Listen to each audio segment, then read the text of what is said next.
Okay, nasa fifth episode tayo. This is the Real Talk 101, episode 99.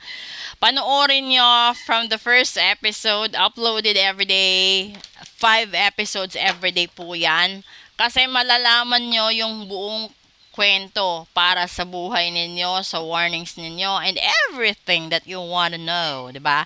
So ngayon, kukuha tayo dito ng isa and then i-discuss natin kung ano ba yung mga pwede niyang ibigay na warning sa atin. At doon naman sa gustong magpahula para sa September na month nila, leave a comment or drop a message right here and we will set an appointment for you. Okay? So, I am inviting everyone ulit. This coming Tuesday and Friday, may live po tayo alas 8 ng gabi. And that is for free. You can ask basta ma-covered lang nung time ng live ko. And then, doon sa nag-share ng maraming gifts sa live ko, maraming salamat. Doon sa nag-stay from start up until the end of my live, maraming salamat din. And, ano pa ba? Yun na muna yun. Kuha muna tayo dito. Okay?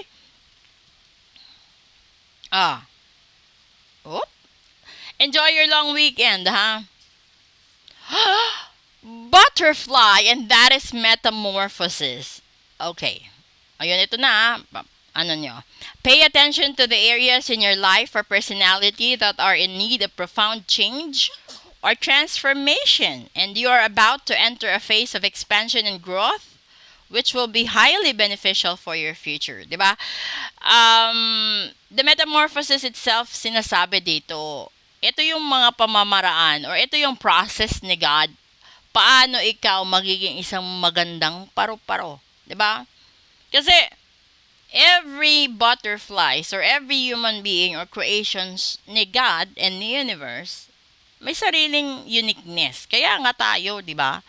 So, wag mong sundin or wag kang maging replica ng ibang tao. Pwede mong pag-aralan. Paano siya naging mabuti, paano siya naging mayaman, paano niya nalagpasan lahat ng pagsubok sa buhay niya. Pero, you have to do it on your own way. Kasi ang hirap yung, ang hirap manggaya.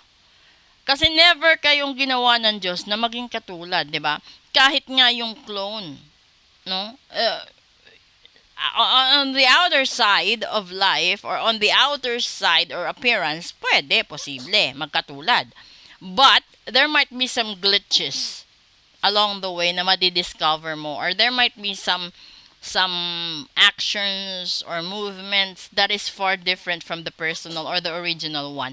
Ganon yon. So, sa isang trabaho or sa isang negosyo, no, kapag yung amo mo matalino, and then, iniwanan sila ng mga trabahador nila, mananatili siyang amo. Kasi hindi tatayo ang isang kumpanya kung wala siya. 'Di ba? There might be some losses in terms of financial, but time will come kapag yan nagkaroon ulit ng capital. 'Di ba? Gagamitin ulit niya yung laman ng utak at puso niya para maiahon ang kung sarili niyang kumpanya. Ganun yon. So, kapag ikaw ay isang tauhan at siniraan mo yung amo mo, kapag ikaw ay isang tauhan na naging mitsa ng pagkalugi ng kumpanya ninyo, hindi siya ang mawawalan kundi kayo. Kasi kapag kapag alam niya na papunta na siya sa paglubog ng kumpanya niya, ititigil niya yan. Matatanggalan kayo ng trabaho, mawawalan kayo ng hanap buhay. Ganon din sa isang pamilya, 'di ba? Kung hindi niyo tutulungan ang breadwinner ninyo, darating ang panahon magugupo siya sa sakit. Paano kayong lahat kapag nagkasakit yung tanging tao na naghahanap buhay para sa inyo? Sa mga anak ninyo or sa mga anak dyan, sa mga pinapaaral dyan, pagyamanin nyo, pasalamatan nyo, ingatan nyo kung ano man yung mga maliliit na tulong na meron at galing sa ibang tao, sa kapatid nyo, sa magulang nyo, sa kaibigan nyo at sa lahat-lahat, no? Kahit sa community. Kasi hindi lahat yan panghabang buhay. May panahon na hindi na kaya ng financier nyo, no, na i-sustain yung needs ninyo kasi pataas ng pataas yung expenses and pataas ng pataas yung needs. So, ito yung metamorphosis, no? Yung Diyos mismo hinulma yung tao, no? Katulad at halos katulad niya. Pero walang tao na naging katapat or katulad ng pagmamahal or sabihin na natin yung katauhan ng Diyos, 'di ba? Wala. Kasi nag-iisa lang siya eh. God can create a lot of miracles. And that is true. Paulit-ulit, kahit nasa millennial situationship na tayo, paulit-ulit, kaya ng Diyos magmilagro. Pero, yung tao, kapag nagkamali, no, nagkulang, kaya mo bang magbago agad? Di ba hindi? You have to undergo on a process just like a butterfly into a metamorphosis.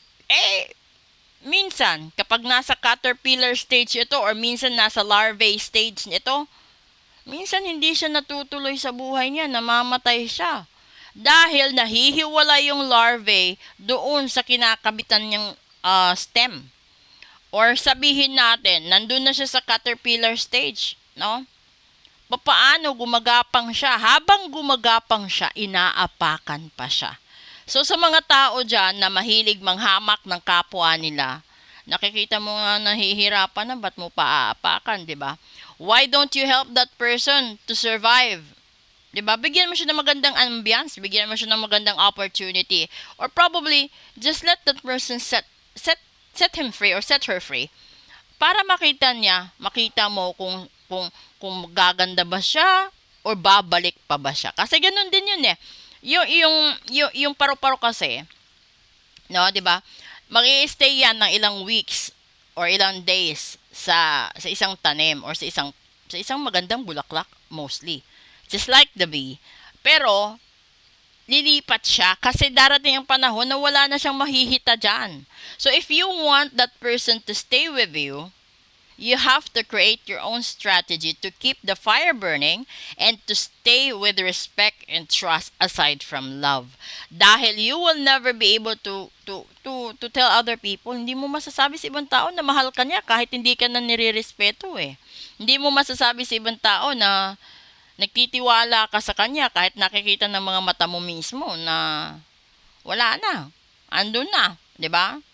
It depends on your own situations, but when you see that sa isang kumpanya, kapag alam mo na yung empleyado mo is nagnanakaw, di ba? You have to terminate that person. Kapag alam mo naman na siya yung nagiging mitsa ng away ng lahat ng tauhan mo, then you have to kick that person out. Alang-alang naman sa karamihan or sa, di ba, sa kagandahan or sa kakabuti ng mas marami. Sometimes if you are a leader, no, minsan kasi kapag leader ka, owner ka ng company, or probably breadwinner ka ng family, nakakagawa ka ng mga unexpected decisions or probably changes sa buhay or sa plans ng buhay ninyo. Dahil yung iba may crisis, 'di ba? Hindi naman ito isang magandang halimbawa, yung nangyari ng pandemya, 'di ba? Walang nakasurvive, lahat bumagsak.